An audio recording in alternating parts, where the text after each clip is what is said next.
Despite $1.0 trillion market caps, a stock market crash in 2019 is likely. The tech stocks pose the biggest risk of a stock market crash in 2019. Despite market cap success to the tune of a respective $1 trillion for Apple Incorporated, Nasdaq AAPL, and Amazon.com, Incorporated, Nasdaq AMZN, there's a real risk of a major stock market crash. Pundits reveled in Apple's achievement, Amazon a little less enthusiastically. It was only the second company to hit $1.0 trillion. Still, Apple and Amazon stocks valuations, implied the coverage, were presented as great news for everyone. But was it? Unless you happen to have invested in those companies years ago, there's little to celebrate. The stock market and equities started to dominate business and general news headlines around the mid-90s. Since then, the media has touted companies and stocks achieving major milestones as something for everyone to use as an excuse for an on-the-spot dance. Stock markets, admittedly, produce a contagious effect. A stock market crash is especially contagious. Even those who don't have an actual stake in the performance of this or that stock can engage in a share rally, or a crash for a bit of schadenfreude in a way that could only be compared to fans at Game 7 of the World Series. In stocks as in sports, especially when it comes to the fans, the first things that disappear are rationality and common sense. How does this relate to Apple Incorporated and Amazon.com, Inc. being worth $1.0 trillion each? Many investors will take this as a sign to keep pushing. It's a tough sell, but the tech stocks pose a threat no doubt. The fact that the Dow Jones continues to close near 26,000 points, just 600 points or so shy of the record from January 2018, shows that many believe just that. Apple and Amazon's achievements have spread enthusiasm throughout Wall Street. Few have stopped to think that whatever the valuation, the market caps represent investors' expectations about their future earnings, not the future earnings of all listed companies. Thus, we can revel and admire how Tesla Inc., Nasdaq TSLA, stock, despite evidence of stock price manipulation, poor product quality, failed deadlines and production targets, and a CEO smoking a Cuban cigar-sized joint during a live TV interview, remains in contention. Yet contagion can operate both ways. The engine of the markets runs on greed and fear. Greed stimulates the buy instinct, while fear, of course, pushes panic, sell-offs, and, ultimately, a stock market crash. Given that Treasury yields have been rising, the 2-year has just achieved its highest yield since 2008, the bond markets could set off a market sell-off. When investors start looking at Treasury rates, watch for contagion. Those very investors who have bought a few too many equities could decide to move over to Treasuries and bonds. That could trigger a stock market crash or, at the very least, a correction. And then there's the variable that nobody seems to have considered. Could it be too obvious? It's the variable of economic growth. The stock market, though many, myself included, find it little different than a Las Vegas casino, purports to reflect the state of the economy. A disconnect between the economy and Wall Street. However, there has been a growing disconnect between the economy, economic growth, and equity performance. In the past 10 years, as we approach the 10th anniversary of Lehman Brothers' blow-up and the official start of the deepest recession since the 1930s, we've had the illusion of economic growth. Having dropped to an unprecedented bottom for the post-World War II era, there was nowhere for the economy to go but up. Even if millions of families around the world endured unemployment, hardship, stagnant or reduced wages, when you start from the bottom, any sign of growth starts to look like an achievement. A 10-year economic expansion? We are told that the global economy has expanded for the past 10 years now. It has. However, it has merely restored pre-2008 levels of economic output. From 2008 to the present, the United States continued to grow, but at a much slower pace than the previous decade. However, the European Union saw a sharp decline in growth and has yet to recover. In fact, it could be heading into some headwinds, as the European Central Bank has decided to start lifting interest rates. Debt remains one of the open secrets of the past decade of growth, regardless of country or region. Debt, both household and public, has risen. If some financial corporations have slimmed down their debt, other companies, those in the real economy, have used debt to boost profits, explaining the stock performance. Yet household debt has gone from an estimated $787.0 billion in 2008 to about $6.5 trillion in 2018. Source: $250 trillion in debt, the world's post-Lehman legacy, Bloomberg, September 13, 2018. Therefore, as interest rates go up everywhere, governments and enterprises will no longer be able to afford refinancing and loans to fund growth. And then there's the clincher: as consumers are also strangled by debt and more difficult borrowing conditions, they won't have the means to keep buying, and therefore keep the economic merry-go-round spinning.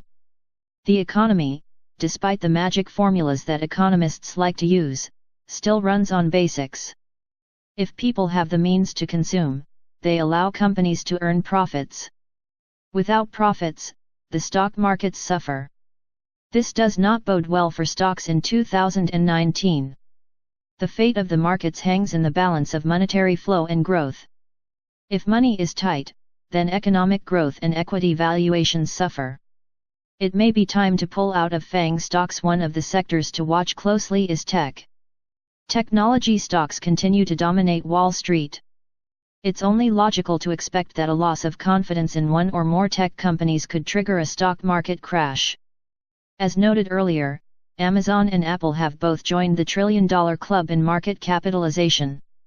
And they're just the tip of an Everest-sized iceberg, seeing as the Nasdaq, the very symbol of the tech stocks, achieved an intraday record of over 8,100 points at the end of August.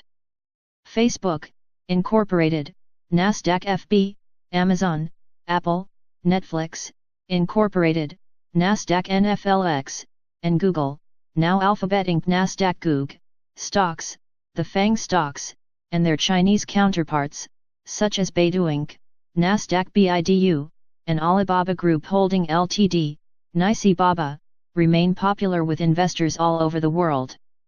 Yet despite the indicators from all points of view, consumer appeal, and stock exchange value that tech stocks are producing unbelievable results, they're running out of magic dust. Beware biting the apple. It's time to be cautious about biting the apple. Or rather, watch Apple stock and the FANG stocks closely, because they account for an ever heavier weight in the S&P 500, arguably the primary index on Wall Street. Source: technology stocks make up too much of the S&P 500, so the index has a big move planned for Google, Facebook, CNBC, August 6, 2018. In other words, if one sneezes, such as Facebook did over the personal data breach scandal, they all catch a cold, spreading it to the rest of the markets. The deeper they drop, the more FANG will affect global markets. Given the tighter credit picture, consumers will have less money to actually buy the products the tech giants are producing. It all comes down to basic numbers: there are only so many iPhones the market can absorb, no matter how new and shiny.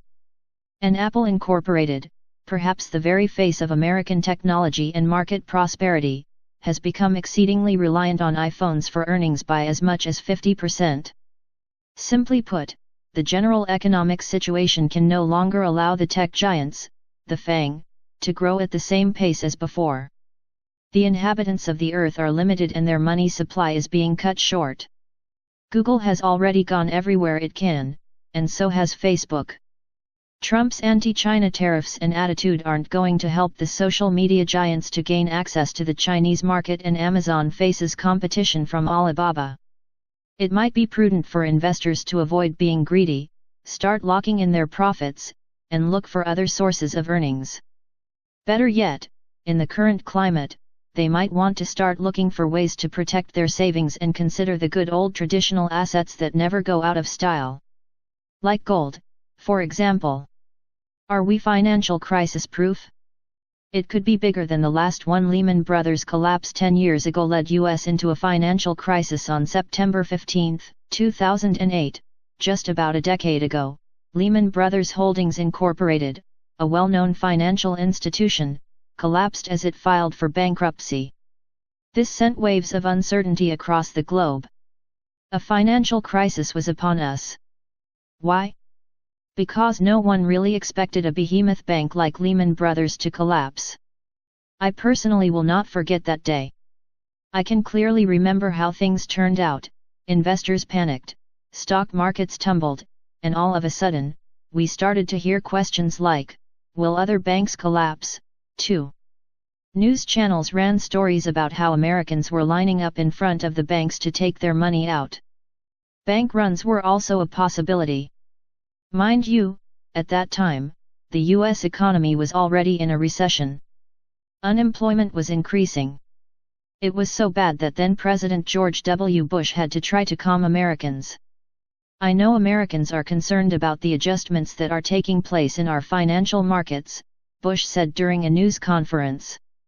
At the White House and throughout my administration, we are focused on them, and we are working to reduce disruptions and minimize the impact of these financial market developments on the broader economy. Source: President Bush Statement on Economy, C-SPAN, September 15, 2008. About a week later, Bush had to address the nation again. There was too much going on with global financial markets reeling from the collapse of Lehman Brothers.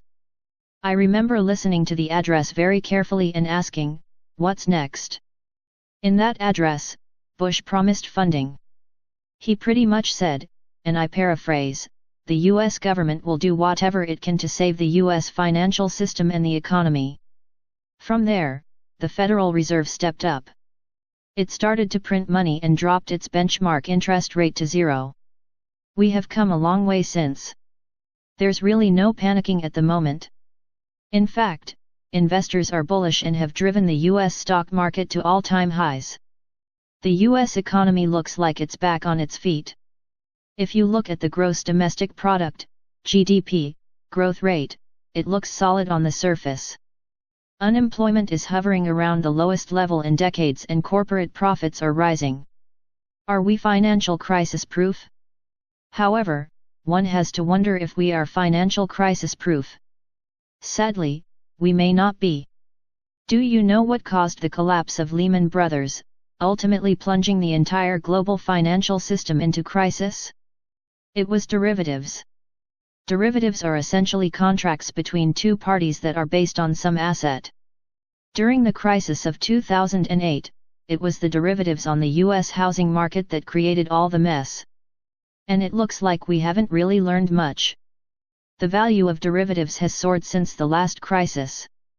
For perspective, in the first quarter of 2006, well before the Great Recession, the top 25 U.S. banks had derivatives with a notional value of $109.75 trillion. Source: OCC's Quarterly Report on Bank Derivatives Activities First Quarter 2006, Controller of the Currency Administrator of National Banks, last accessed September 6, 2018. In the first quarter of 2018, the notional derivative amount was $203.8 trillion. And guess what? About 76.3% of these derivatives were based on interest rates about $155.49 trillion. While we are at it, you should know that interest rates are going higher. And with rates going higher, is it possible that some of these derivatives could go bad? It's very possible. And this could put banks in the line of fire once again. Banks are so interconnected that if one fails, it impacts the whole financial system and could lead to another financial crisis. The next financial crisis may be bigger than the last one, and we may not be financial crisis proof.